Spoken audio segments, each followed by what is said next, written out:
ได้บ่ได้พี่น้องเอาสามารถเอาผัวคนเดียวกันได้บ่ได้โอ้พี่น้องเอ้ยมีบ่บ้านชุมน้องมีบ่ข้าวเมียสองมีเขาอยู่น้ำกันเลยบ่อาจารย์พี่น้องเอ้ยสมเพราะว่ามีข้าเจ้าเคยพาเอาเลยเนาะบ่ใช่แม่มีเมีย2คนแต่อยู่น้ำกันคือชุมน้องนี่เป็นเอื้อยเป็นน้องกันเป็นบ่ลูกเอ้ยลูกน้องเนาะ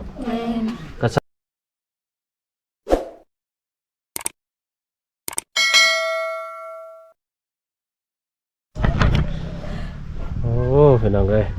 เยี่ยมยามทำข่าวสาวมังกรน้องน้อยแต่ผมงามกับน้องสั้นเนาะสบายดีแน่สบายดีมีแต่ผมงามไปหน่อยสาวส่วนเผ่ามังกรนั่นนะบ่ได้มาหาน้องก็อยากเชื่อเคินง่ายๆในพี่น้องเอ้ยโมตีน้องเพิ่นแล้วก็เฮาก็อยากง่ายๆเคินชื่อน้องมักยิ้มตลอดเนาะเฉพาะจะงามพี่น้องขนาดอากาศร้อนๆเพิ่นก็ยังใส่ปอกแขนนะพี่น้องอบผิวเพราะว่าเป็นผู้สาวเลยพี่น้องฮ้อนอยู่ว่าชื่อน้องกะฮ้อนบ่ฮ้อนเนาะเพราะว่าอากาศช่วงนี้ฤดูนี้พี่น้องเอ้ยก็ฮ้อนพี่น้องแต่ว่าสาวชนบทก็แต่ว่าใจบ่ได้ฮ้อนแต่ร่างกายเพิ่นเนาะ ใจก็ฮ้อนอยู่ติฮ้อนจังได้ผู้บ่าว ชื่อน้องมีผู้บ่าวแล้วบ่มีน้องการมีแล้วบ่มีเพราะว่าโดนนะพี่น้องเอ้ยแสดงว่าชื่อน้องยังโสดบ่นี่แม่นโสดยังโสดอยู่เคยมีผู้บ่าวอยู่บ่ชื่อน้องเคยมีเป็นย้อนนังจะบ่มีผู้บ่าวย้อนบ่งามย้อนบ่งามแม่ย้อนบ่งามแม่นบ่เขาซ้ำนี่ยังบ่งามเนาะบ่ได้เนาะแม่ซ้ำนี่ที่ว่างามเลยพี่น้องเอ้ยชุดน้องปีนี้อายุจักปีได้ล่ะบ่20ปีน้องน้อยอายุจักปีประมาณเท่าไหร่15บ่น้องน้อยได้บ่ประมาณจักปีน้องประมาณ14ประมาณ14ปีแม่น้องซันได้20กับ14ปีพี่น้องเอ้ยสิน้องนอนนำกันบ่แม่นอนอยู่ไสมาชุดน้องนอนอยู่ไสนอนอยู่นี่บ่เพื่อนน้องดีนี่นอนอยู่เพื่อนน้องดีไปเลยอายุห่างกันแต่ว่าดินน้ำกันเนาะเพราะว่าหมู่รุ่นน้องซันนี่เขาเอาผัวเพิ่นแหละเพิ่นบ่พี่น้องเอ้ยก็ถือว่ายังแต่น้องซันเนี่ยเป็นสาวอยู่บ้านนี่ตอนน้องสาวตะเอะเพิ่นยังบ่ทันเอาผัวนี่น้องน้อยก็มานอนอยู่นี่แหละบ่น้องมานอนอยู่นี่บ่ตอนนั้นน่ะแสดงว่า3คนบ่ตะกี้นะคือว่าได้ยินว่าน้องสาวตะเอะสิเฮ็ดดองอีกเฮ็ดเทื่อที่2ชุดน้องบ่คิดจักได้บ่เห็นเขาแต่งน้องแต่งงานนั่นนี่อยากได้แต่บ่มีอยากได้อยู่บ่ผู้บ่าวไทยอยากได้อยู่น้องสาวน้อยว่าอยากได้อยู่พี่น้องเว้ยอันล่มเป็นอยู่บ่อันภาษาไทยน่ะเว้าได้อยู่บ่เข้าใจได้เนาะภาษาไทยเนาะเข้าใจอยู่บ่ถ้าว่ามีผู้บ่าวไทยเพิ่นโทรมาล่มได้อยู่บ่คนพูดไทยได้ไหมเดี๋ยวน้องๆกับเพิ่นว่ายังโสดอยู่พี่น้องเอ้ยเพราะว่าซ้ำเพื่อนสาวโสดเนาะมาถ่ายอยู่นี่แม่นนอนอยู่นี่ตลอดปีนึงนี่บ่ได้นอนเทื่อนจักเทื่อได้เนาะน้องซันบ่ได้นอนเฮือนเลยเพื่อนพ่อแม่บ่ได้นอนเนาะแสดงว่าสาวโสดนี่มานอนนำกันเวลาผู้บ่าวขึ้นมาก็สมมุติว่ามีผู้บ่าวขึ้นมาก็นั่งร่วมกันนอนนี่มานอนอยู่นี่มาร่วมผู้บ่าวบ่หรือมาถามผู้บ่าวบ่หรือว่าตั้งมานอนซื่อๆมานอนซื่อๆแบบคัดสิว่านิดนึงก็แบบว่าลักษณะมาร่วมผู้บ่าวมายังก็แม่นได้บอกไปเขามีผู้บ่าวมาเนาะแม่นถ้ามีก็ล้มถ้าบ่มีก็บ่ล้มแม่นบ่แม่นพี่น้อง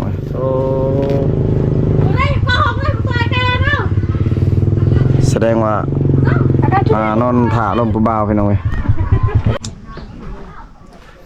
คือชุดน้องมานอนนี่ตั้งมานอนแบบเป็นหมู่น้องดีอยู่นี่เนาะแม่นพี่น้องเอ้ยพอหลังจากฮู้จักมักผู้บ่าวแล้วมานอนอยู่นี่โดนบ่แม่นพี่น้องเอ้ย สมมุติว่าคือฮีดชุน้องนี่คันว่าติดผู้บ่าวชุน้องผู้บ่าวมาล่มอยู่นี่แต่ผู้บ่าวขึ้นมาลิ้นมานั่งลิ้นอยู่นี่เลยแม่นบ่สมมุติว่าแบบว่าผู้สาวผู้บ่าวอยากลงกับผู้บ่าวนี่ก็ต้องเลยไปทางอื่นอีกแม่นบ่อืมอยู่นี่เฮ็ดหยังบ่ได้แม่นบ่มีแต่ล่มกันซื่อๆ มีแต่นางไก่กันซื่อๆเนาะ แม่น นั่งใกล้กันนี่ถือว่าได้พี่น้องเว้ยแต่ว่าเฮ็ดอย่างอื่นก็บ่ได้พี่น้องกะคักแป๊บนึงอีกพี่น้องเว้ย ม่วนอยู่แล้วพี่น้องเอ้ยคันเฮามาดินใจเดินเช้า แต่ว่าใจต้องนิ่งนะพี่น้องเว้ยมาเล่นผู้สาวอันเขตชนเผ่าวังกอง กับตองครับคือแบบนางไก่นี่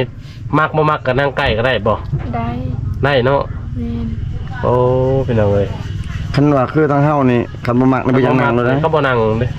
คันคือเล่าลมเฮานี่เขาบ่นั่งคือเขตชนองนี่บ่มักเฒ่าหรืออันนั้นก็ต้องได้นั่งเนาะเป็น นั่ง เหตุ จน เป็น เขา ข้อ เขาเลิกเพิ่นว่าเขาเมื่อเพิ่นว่าจังจา แม่น โอ้แล้วกับตัวที่ว่าเพิ่นให้เงินให้ค้ำค่ามานั่งมาหยังนำนี่ก็เพิ่นให้บ่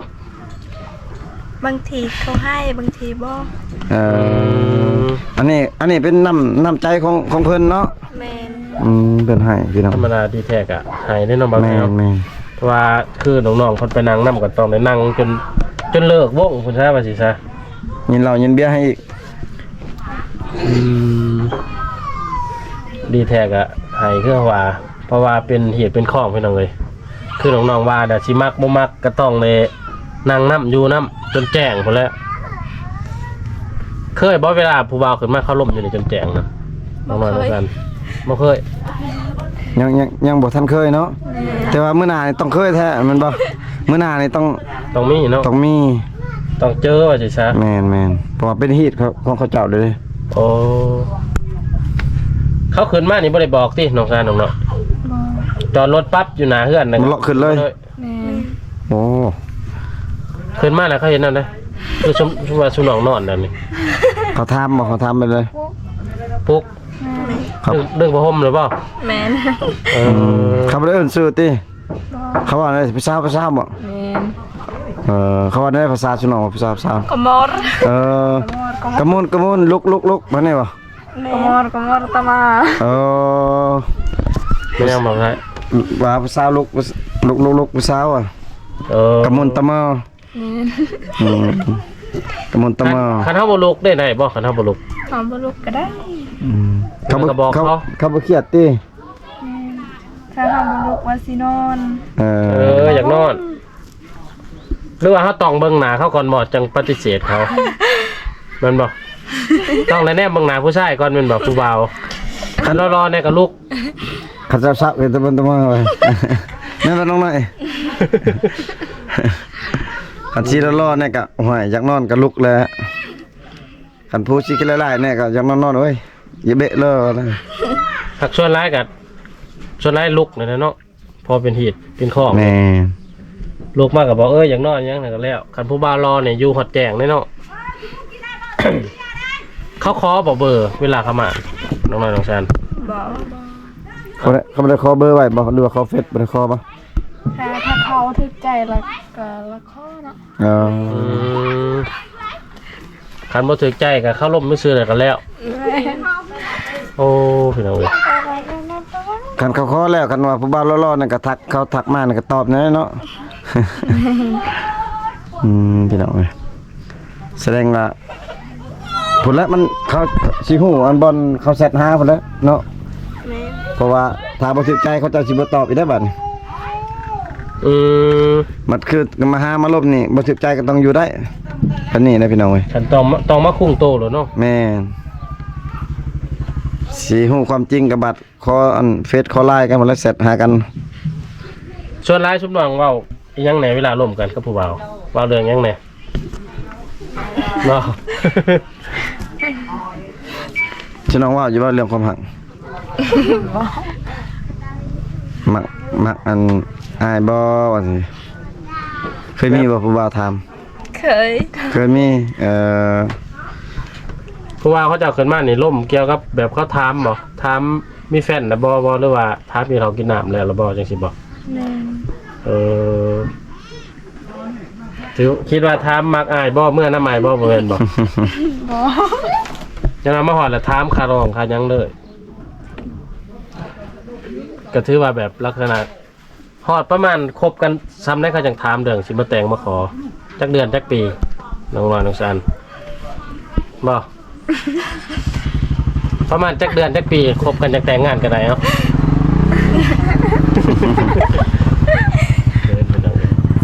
ยังเคินอยู่เนาะ ตามชุดน้องเห็นเนาะตามชุดน้องเห็น ดนบ่ครับ ความรู้สึก เขาลมกันจังแต่งจังคอกันยิงตามบ่ แม่น บางคนก็ไว้บางคนก็ซ่า แม่น หากประมาณเดือนหนึงแต่งกันได้ได้เนาะเอากันได้เนาะโอ้เดี๋ยว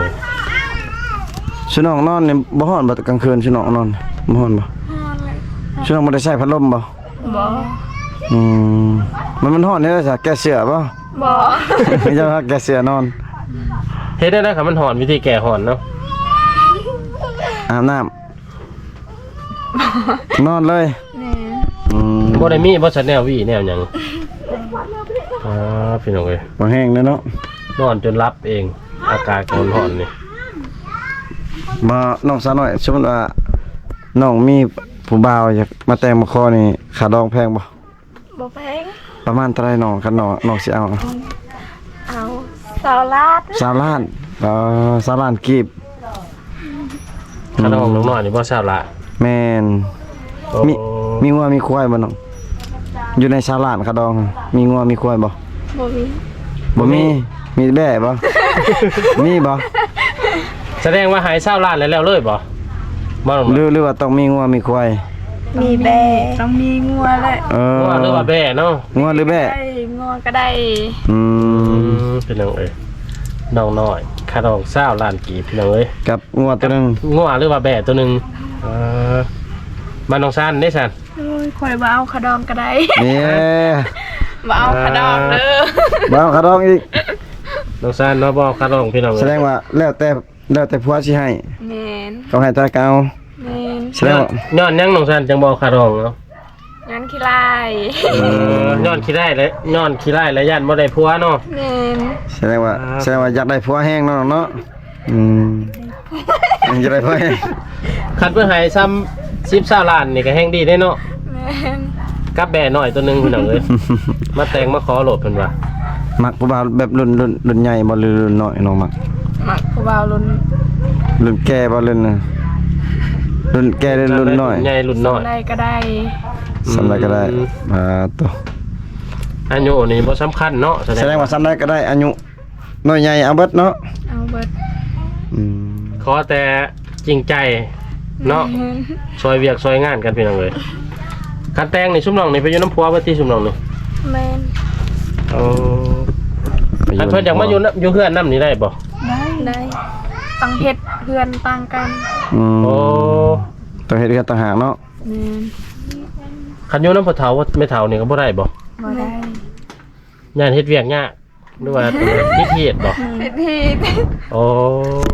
พี่น้องสมมุติว่ามีผู้ชายหรือมีผู้บ่าวคนเดียวมาแต่งเอา2คนนี่ได้บ่ได้บ่ ได้ ได้พี่น้องเอาสามารถเอาผัวคนเดียวกันได้บ่ ได้ โอ้พี่น้องเอ้ย มีบ่บ้านชุมน้องมีบ่ข้าวเมียสอง มี เขาอยู่นำกันเลยบ่น้อง แม่ ซัน น พี่น้องเอ้ยสมโพธิเพราะว่ามีเข้าเจ้าเคยพาเอาเลยเนาะมาใช่ แม่ มีเมีย2คนแต่อยู่น้ำกันคือจุ่มน้องเนี่ยเป็นเอื้อยเป็นน้องกันเป็นบ่ลูกเอ้ยลูกน้องเนาะ แม่น กระซ้ำพี่น้องใกล้ชิดพี่น้องกันเลยแต่เด้อเพิ่นว่าเอาน้ำกันก็ได้คันว่าผู้บ่าวถูกใจคือกันเด้ คันบ่ถูกใจก็บ่สามารถเอาได้เพิ่นว่าพี่น้องเอ้ย น้องน้อยเล่นเฟซบ่ แม่น ชื่อเฟซน้องอะไรน้อง อีน้องน้อย อีน้องน้อยเพื่อมี FC อยากติดต่อหาน้องน้อยตัวลาวตัวไทย ตัวลาว อีน้องน้อยตัวลาวพี่น้องน้องสาวสะอันได้ซะอีน้องสะอันบ่ น้องซ่านบ่เลย น้อง มีน้องซ่านเนาะ น้อง น้องสะอันตัวลาวตัวไทย ตัวลาว ตัวลาวพี่น้องอ้าว คนลาวใส่แต่ภาษาลาวพี่น้องเอ้ย FC ถ้าได้มักฮักกะ2สาวนี่ก็สามารถทักหาได้พี่น้องเอ้ย หรือว่าบ่มักบ่ฮักเพิ่นอยากโทรมาดินโทรมาดินก็ได้ติแซดดินแซดหยังได้บ่ ได้ พร้อมตอบพร้อมรับเสมอ คันเน็ตบ่เบิดเนาะ แม่น พี่น้องเอ้ยเวียกลักๆซุมน้องเลยนี่เฮ็ดหยังน้องน้อยน้องสัน เฮ็ดเวียกเดี๋ยวนี้สิน้องเฮ็ด ยังในเวียกลักๆเฮ็ดซุมื้อนี่ ไปทางให้ ทางไห้ แม่น โอ้แม่นได้เนาะฮอดฤดูกาลทางไห้จูดไห้แล้ว ทางได้ให้บ่ ทางให้แล้วก็เสียหน้า เชียร์มัน แม่น อืม อากาศร้อนๆนี่พี่น้องเอ้ยซุมน้องนุ่งนั่นนี่บ่ไปสวน บ่ ปิดหน้าปิดตาเบิด แม่น เมื่อยอยู่บ่สิน้องแบบเวลาสิน้องออกแดดๆมันนี่เมื่อยอยู่บ่ เฮ็ดเวียกวนเวียนอยู่อันเก่าเนาะน้องน้อยน้องสัน แม่น เขาเจ้าเฮ็ดแบบลักษณะแบบบ่เมื่อยบ่เบื่อนางเวียกเขาเจ้าแต่เฮานี่บ่เฮ็ดนี่มุนกันตัวนี้ตายเด้อ ตลอดเนาะ ตลอด แบบบ่พอสิได้พักหั้นนะ ก็คือว่าแหละมันเขาเจ้าลึงแบบสิ้นเคย พ่อแม่เคยพาเฮ็ดแบบนั้น แม่ นะพี่น้องเอ้ยก็ต้องได้สืบต่อคือเอาผัวไปก็ได้เฮ็ดให้คือเก่าแม่นบ่ แม่น อืมคันถือผัวผ้าอิหยังเคินเฮ็ดหน้าบ่หรือว่าค้าขายก็ต้องได้เฮ็ดให้เฮ็ดหน้าคือน้ำผัวพี่น้องเอ้ย อยู่ผู้มันบ่ให้สิน้องให้ผู้บ่ บ่ บ่ขึ้นผู้ แม่น อืม เป็นในน้ำสูง ให้คอยขึ้นภู อ๋อขึ้นผู้ แม่น บัดนี้เด้เนาะขึ้นผู้สั้นไหมบ่น้อง เฮ็ดได้เลยบัดเอาเข้ามาใช้รถบ่ อยากได้สระกู กุยเอาบ่ คุยเอา กุยคือกันนั่นแหละภาษาสิน้องก็กุยบ่กุยหรือว่าเจียเอาพี่น้องเอ้ย คุยหรือว่าเกียร์ใส่หลัง เจียสลัง คิดว่าเอารถจักรไปใส่บ่แม่นบ่ดอกสัน ถ้ามีรถก็ใส่รถ ถ้ามีรถนั้นขึ้นได้บ่ ได้ อ๋อ มันได้จักเป๋าน้องเอามาเทื่อหนึงกุยมาน่ะเทื่อละเป๋ามื้อละเป๋า แม่น แสดงว่าโหดเข้ามาแล้วต้องได้กุยมาไผมามั่นแม่นบ่ แม่น 10คนกับ10เป๋าถือว่าลำบากหลายเด้อพี่น้อง สิน้องบ่ได้เฮ็ดอันบ่แบบเฮือนเข้าอยู่หั่นบ่ปะอยู่ผู้ก่อนบ่อยู่ให้ก่อนบ่บ่ได้เฮ็ดฮูดแล้วก็เอามาเลยตะแลง แม่น อ๋อ ถือว่าเป็นวิถีชีวิตที่ว่ากินอยู่ติดกับธรรมชาติพี่น้องเอ้ย พี่น้องเอ้ยก็เยี่ยมยามตามข่าว หรือว่ามาหาน้องสาวน้อยกับน้องสาวสะอันพี่น้องเอ้ยอายุ14ปีกับ10กับ20ปีพี่น้องเอ้ยเป็นสาวโสดมา14ปีพี่น้องแล้วก็20ปีพี่น้องเอ้ยโสดบ่เคยล้มผู้บ่าวค่าดองก็บ่แพงพี่น้องน้องน้อย20ล้านน้องสาวสะอันเท่าใดก็เอาแล้วแต่ผัวสิให้พี่น้องก็ถ้าว่าหนุ่มไทยหรือว่าหนุ่มลาวหนุ่มไซนาหนุ่ม SA เนาะหนุ่มอิสราเอลมักก็สามารถทักได้พี่น้องน้องก็ยินดีต้อนรับทักหรือว่าคุยกับบ่าวๆโสดได้พี่น้องเว้ยเนาะคลิปนี้กับบ่าวไทยก็สิได้ขออนุญาตปิดไว้เพียงเท่านี้ก่อนพี่น้องอยู่ดีมีแฮงเบิดสุขสุขคนพี่น้องถึกเลขถึกเบอร์รางวัลที่1เด้อพี่น้องเด้อบ๊ายบายนี่